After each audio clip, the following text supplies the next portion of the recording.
Du Ballon d'Or, les gars. Et cette année, pour moi, la question ne se pose même pas. Achraf Hakimi, il le mérite. Point. Regardez ses stats cette saison. C'est incroyable. On parle de plus de 60 matchs, une activité dingue sur son couloir. Il ne s'arrête jamais. 90 minutes, il est encore là à sprinter, à défendre, à attaquer. C'est un moteur, mais au-delà des chiffres, c'est son impact en fait.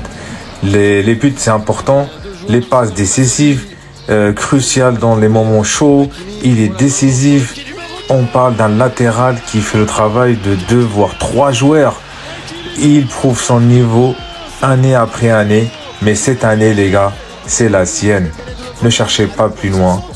Et bien sûr, on ne peut pas oublier l'effort de Dembélé, sa créativité, ses dribbles, sa capacité de faire la différence. Il est incroyable aussi, ça date pas d'aujourd'hui. Mais encore plus cette année aussi pour Dembélé. Et Lamine Yamal, un phénomène, un talent pur, à même pas 18 ans. Il fait des choses de dingue. Il a tout le temps devant lui pour marquer l'histoire. C'est sûr, il sera un jour dans cette conversation pour le Ballon d'Or. Il est déjà très fort, mais il va encore grandir. Il va évoluer. Mais revenons à Achraf. Son endurance, sa régularité, sa capacité à être performant dans les grands rendez-vous. Là, il a la grinta. Il ne lâche rien. On a trop souvent tendance à sous-estimer le travail des défenseurs, mais Hakimi, c'est une machine.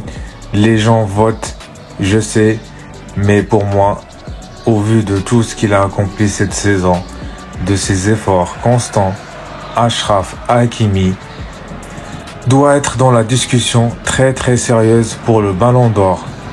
Il le mérite. Point. Qu'en pensez-vous, les gars? Dites-moi. Après, ce qui me fait peur, c'est un peu la disparité des points, comme ils ont fait l'année dernière pour Vinicius. Mais bon, cette année, j'espère que les journalistes qui voteront auront l'intelligence de choisir le bon